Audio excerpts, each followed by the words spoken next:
In the U.S., the difference between rich and poor, poverty and wealth, is often home ownership. Too often, African Americans have been left out of that part of the American dream. This is our real estate company. This house is being sold this weekend. Harrison Beecher and Keith James are trying to change that one house at a time.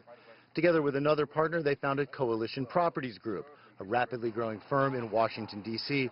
that helps African Americans buy, sell, and invest in real estate. And that's what's important as an African American community.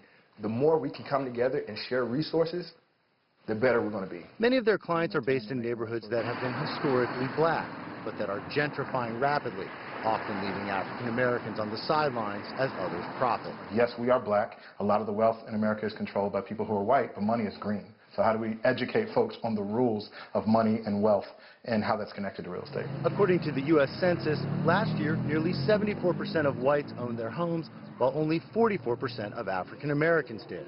Homes in predominantly black areas were valued at an average of $48,000 less than similar homes in majority white areas.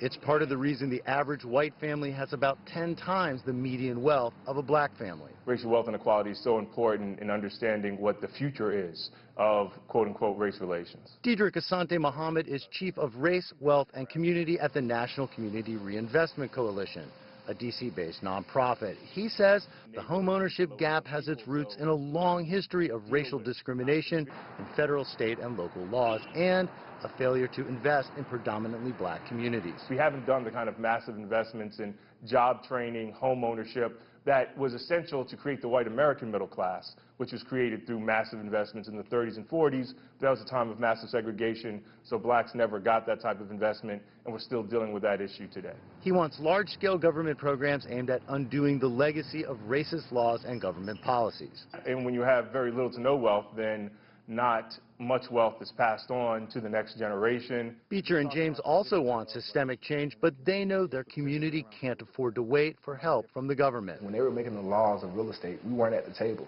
So it's important for us to get a piece of that pie now while we have the opportunity.